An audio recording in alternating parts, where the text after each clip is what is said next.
మనం ఎప్పుడైతే రక్షణ పొందినో మనలో ఎవరున్నారు? మన ధోనిలో ఎవరుండాలి? ప్రభు ఉండాలి. మన ధోనిలో ప్రభు ఉండాలి.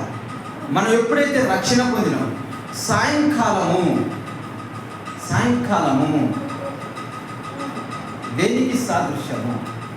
సాయంకాలము సూర్యుడు సాయంకాలం అయినప్పుడు ఏం జరుగుతుంది? సూర్యుడు ఎలా అస్తమిస్తాడు? సూర్యుడు అస్తమిస్తాడు.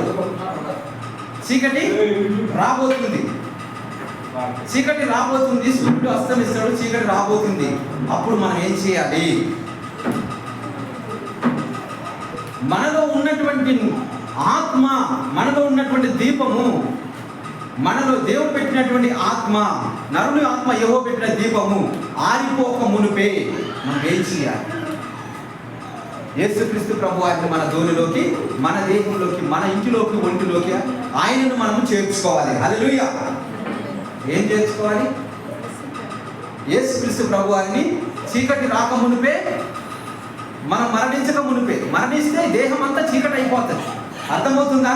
మరణిస్తే దేహం అంతా చీకటి అయిపోతుంది. కాబట్టి ఆ చీకటి రాకముందే, సాయంకాలం అందే, సూర్యుడు అస్తమించక మునిపే యేసుక్రీస్తు ప్రభువారిని మనలోకి రప్పించుకోవాలి. మనలోకి యేసుక్రీస్తు ప్రభువారిని రప్పించుకున్నప్పుడు మనం ఏం చేయబడతాం? వెలుగుమయమై అవుతాం. దేవుని హల్లెలూయా! మనం వెలుగుమయమై అయినమంటే అప్పుడు మనలో యేసుక్రీస్తు ప్రభువారు, మన ధోనిలో యేసుక్రీస్తు ప్రభువారు ఉంటే మనను ఎవరు ఏమీ చేయలేరు. హల్లెలూయా! అర్థమవుతుందా? ఏమీ చేయలేరు. చీకటి కాగానే అపవాది శక్తులు మన మీద పడతాయి. కానీ అపవాది శక్తులు మన మీద పడకుండా యేసుక్రీస్తు ప్రభువారిని మనం చేర్చుకున్నాం కాబట్టి మనని ఏమీ చేయలేరు. కాబట్టి వాడు జనులను పంపివేసి, ఎవరిని పంపేసినాం మనము? జనులు, మనలో ఉన్నటువంటి జనులు చాలా మంది ఉన్నారు. ఎవరున్నారు మనలో? యేసుక్రీస్తు ప్రభువారి నమ్మకమును మనలో ఉన్న వారంతా ఎవరు? అపవాదులను మనం పంపివేసి మనం ఏం చేయాలి? యేసుక్రీస్తు ప్రభువారిని మనం ధరించుకోవాలి. యేసుక్రీస్తు ప్రభువారిని మన జీవితం అనే ధోనిలోకి మనము చేర్చుకోవాలి. ఈ ప్రపంచం, లోకం అనే సముద్రములో ఈ ధోని ప్రయాణం చేయాలి. హల్లెలూయా! ఏ ధోని ప్రయాణం చేయాలి?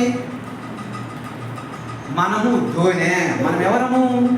ధోనే. మనలో యేసుక్రీస్తు ప్రభువారిని చేర్చుకొని ఈ లోకంలో మనము జీవితము కొనసాగించాలి. హల్లెలూయా! హల్లెలూయా! కాబట్టి ఈ ధోనే లోకంలో ప్రయాణం చేసేటప్పుడు అనేక శోధనలు, నిందలు, బాధలు, ఇరుకులు, ఇబ్బందులు, సూటిపోటి మాత్రం అనేకం వస్తాయరా, తుఫాన్లు అన్ని వస్తాయరా, వస్తాయి. అవి మన మీద ఎఫెక్ట్ చూపకుండా ఉండాలంటే మన ధోనిలో ఎవరు ఉండాలి? యేసు ప్రభు ఉండాలి. యేసు ప్రభు మన ధోనిలో ఉన్నప్పుడు లోకంలో మన జీవితము ఎట్లా ఉంటుంది? మన మార్గం అన్ని సరళం చేస్తా ఉంటుంది దేవుడు. హల్లెలూయా! దేవునికి స్తోత్రం. జనులందరిని పంపివేసింది. యేసుక్రీస్తు ప్రభు వారిని ఆ చిన్న ధోనిలో తీసుకొని పోయారు. చిన్న ధోని, పెద్ద ధోని, చిన్నదా? చిన్నది ధోని. పెద్దదా? చిన్నదా? చిన్న ధోని. మనం ఎవరు? దీనికి చిన్నవారు. దేవునికి మనం చిన్న బిడ్డలం. దేవునికి మనం ఎవరము? చిన్న బిడ్డలం. పెద్దవారమా? కాదు, చిన్న బిడ్డలం. అంటే మన ధోని చిన్న ధోని. మన ధోనిలో ఎవరు ఉండాలా? యేసుక్రీస్తు ప్రభువారు ఉండాలా. యేసుక్రీస్తు ప్రభువారు ఉన్నప్పుడే ఈ లోకమనే సముద్రంలో మన ధోని సక్రమంగా నడవగలుగుతుంది. హల్లెలూయా! చిన్న ధోనిలో తీసుకొని పోయేది ఆయన వెంబడి మరికొన్ని ధోనిలు వచ్చినాయా? మరికొన్ని ధోనిలు వచ్చినాయి. మీరంతా ఎవరు? ధోనిలు. అర్థమవుతుందా? మీరంతా ఎవరు? ధోనిలు. మనమందరం ధోనిలమే. అర్థమవుతుందా? ధోని అంటే ఏంది? నీటి మీద తేలుతూ వెళ్తూ ఉంటాయి. నీటి మీద తేలుతూ వెళ్తూ ఉంటాయి. వాటికి ఉన్నటువంటి మనకున్నటువంటి ఆ ధోని ముందుకు సాగడానికి కావాల్సినటువంటి సహాయం ద్వారా మనము అవి ఇట్లా తెట్లు అంటా ఉంటే ధోని ముందుకు పోతా ఉంటుంది. హల్లెలూయా! తెట్లు తెలుసు కదా? ఎడం వైపు, కుడి వైపు తెట్లు ఉంటాయి. ధోని ముందుకు పోవాలంటే తెట్లని ఊపంగానే ధోని ముందుకు పోతా ఉంటాయి. కాబట్టి మనం తెడ్డు ఊపితేనే దోణి ముందుకు పోతుంది. మనం ఏం చేయాలి? మనం ప్రార్థన చేయాలి, దేవుని వాక్యం చదవాలి, దేవుని చిత్తానుసారంగా జీవించాలి. ఇవేంటి తెడ్డు. కాబట్టి అట్టి రీతిగా మనం ఉన్నప్పుడు దోణి ముందుకు పోతా ఉండదు, లేకపోతే అక్కడ ఆగిపోతుంది. అన్ని విషయాల్లో ముందుకు పోతా ఉంటుంది, అన్ని విషయాల్లో ముందుకు పోతా ఉంటుంది, జీవితంలో ముందుకు పోతా ఉంటుంది. ఎప్పుడు 10 రూపాయలు ఉంటాయా? ధోని ముందుకు పోతా అంటే 10 రూపాయలు ఉంటాయా? ధోని ముందుకు పోతా అంటే 100 రూపాయలు వస్తుంది, 200 వస్తాయి, 300 వస్తాయి, 1000 వస్తుంది, లక్షలు వస్తాయి. ధోని ముందుకు పోతా ఉంటే అన్ని విషయంలో వర్ధిల్లుతూ ఉంటాం. హల్లెలూయా. ధోని ముందుకు పోయే కొలది వర్ధిల్లుతూ ఉంటాం. మనం ఆత్మ విషయంలో వర్ధిల్లినప్పుడు అన్ని విషయంలో మనం వర్ధిల్లుతాం. హల్లెలూయా. చిన్న ధోనిలో తీసుకొని పోయిన యేసు ప్రభువును చిన్న ధోనిలో ఎక్కించింది అద్దరికి తీసుకుంటాం. ఏదరికి? మనలో ఎవరున్నారు? యేసు ప్రభు ఉన్నారు మన ధోనిలో. కాబట్టి మనం ఎక్కడికి పోవాలి? పరలోక రాజ్యం పోవాలి, పరలోక రాజ్యం పోవాలి. మధ్యలో ఎన్ని ఇబ్బందులు వస్తాయి, ధోనిలో ఎన్ని మన మీద ఎన్ని తుఫాన్లు అటాక్ చేస్తూ ఉంటాయి, కానీ మనం యేసుక్రీస్తు ప్రభు వారు కలిగిన వారం కాబట్టి మనం ఆ ధోనికి మనం చేరగలుగుతాము. హల్లెలూయా. యేసుక్రీస్తు ప్రభు మనం కలిగిలేమనుకో అందులోనే లోకం అనే సముద్రంలోనే మనం మునిగి పోవాలి. హల్లెలూయా. అప్పుడు చదవండి. అప్పుడు పెద్ద తుఫాను రేగి ఆయన ఉన్న దోణి మీద అలలు కొట్టినందున దోణి నిండిపోయింది. హల్లెలూయా. యేసుక్రీస్తు ప్రభు వారికి, యేసు ప్రభువును నమ్మిన వారికే శోధనలు ఎందుకు వస్తాయి? యేసు ప్రభువును నమ్మిన వారికే దయ్యాలు. నానా ఇది ఎందుకు కాదు నాన్న, వాక్యం అట్లా ఆడుకోవచ్చు, తర్వాత ఆడుకోవచ్చు. హల్లెలూయా. యేసుక్రీస్తు ప్రభు వారిని నమ్మిన వారికే శోధనలు ఎందుకు వస్తాయి? యేసుక్రీస్తు ప్రభు వారిని నమ్మిన వారికే ఇరుకులు ఎందుకు వస్తాయి? ఇబ్బందులు ఎందుకు వస్తాయి? ఇందుకు వస్తాయి. అర్థమవుతుందా? నీ ధోనిలో యేసుక్రీస్తు ప్రభు వారు ఉన్నారనుకో ఖచ్చితంగా నీకు శోధనలు వస్తాయి. మరి ఆయన వెంబడి చాలా ధోనిలు ఉన్నాయి, చిన్న ధోనిలు ఉన్నాయా? మరి యేసుక్రీస్తు ప్రభు వారు ఉన్న ధోనినే అలలు కొట్టినాయి.